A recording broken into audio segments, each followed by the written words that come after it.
Batman and I have never quite hit it off, I guess you could say. Sure, it might be because my dad loved him and my biggest way of rebelling was to poke fun at the man that likes to dress up like a bat with his underwear on the wrong side of his clothes, but lately there's been a slight shift.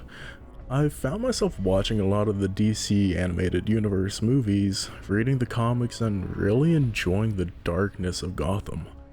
My favorite character in the Bat family has always been Jason Todd, so when I found out that there was a movie that had a lot about him in it, you better believe that I ran to the Batcave and watched it immediately. And honestly, I liked it. Hello everyone, my name is RetroCthulhu, and welcome to Batman Under the Red Hood, a 5-minute review. This movie starts off by telling exactly what we should be ready for. Within the first 3 minutes of the movie, we see Robin get beaten nearly to death by the Joker. And we get to see a fan-favorite character, Ra's al Ghul, in a rare occurrence. We even get to see the Dark Knight completely broken. Right off the bat, we get to see that this movie is not afraid to show us the dark side of the Bat that we don't get to see on this big screen too often. After 5 years, we see how the death of Robin has affected Bruce to the point where he doesn't even want to work with Nightwing, Dick Grayson, or the first Robin anymore, in fear that he too might get hurt or killed. But when the villain Black Mask starts his crime battle with a new anti-hero that dons the Red Hood, the Bat family is forced to bring back the past and hope for the best in the future. The story is truly amazing in the movie, to the point where I was on the edge of my seat a few times, even though I knew what was about to happen since I've read the comics. All the characters are written extremely well in my opinion, and I never really noticed a time that any of the dialogue seemed forced or like it should have been somewhere else. There were even a few little quips that made me chuckle as I watched a Clown Prince and Batman argue like an old married couple, and it just all worked for me, I guess.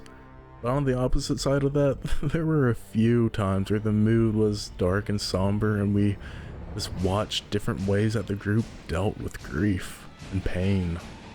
And it was a really interesting experience to see who we thought were heroes brought down like this.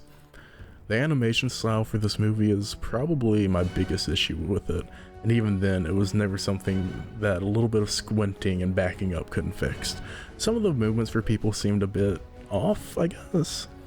Sometimes I felt like the colors were just a bit too dark even for the mood that this movie went for. And I'm very picky when it comes to animation of any type, and a lot of that is because for the longest I wanted to be an animator, until I found out that money is nice and even needed depending on what you ask. So if it seems that I'm nitpicking a bit about this, it's because I am.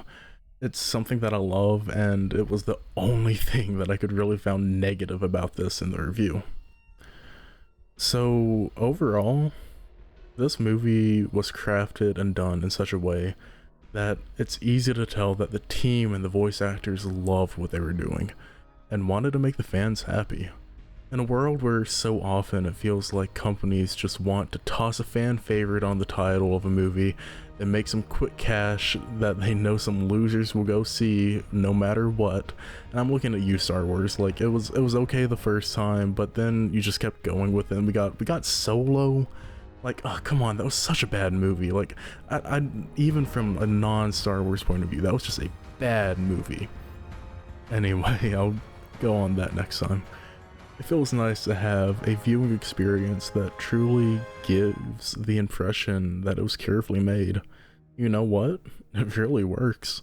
This movie works in almost every way I can say.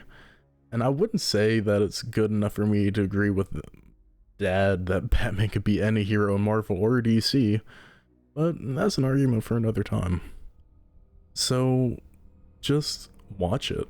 It is probably my favorite animated movie now, and I'm sure that will change at some point, but as of right now, it is a 100% recommend for me, and it was a true joy to watch, and in many aspects I can 100% recommend Under the Red Hood.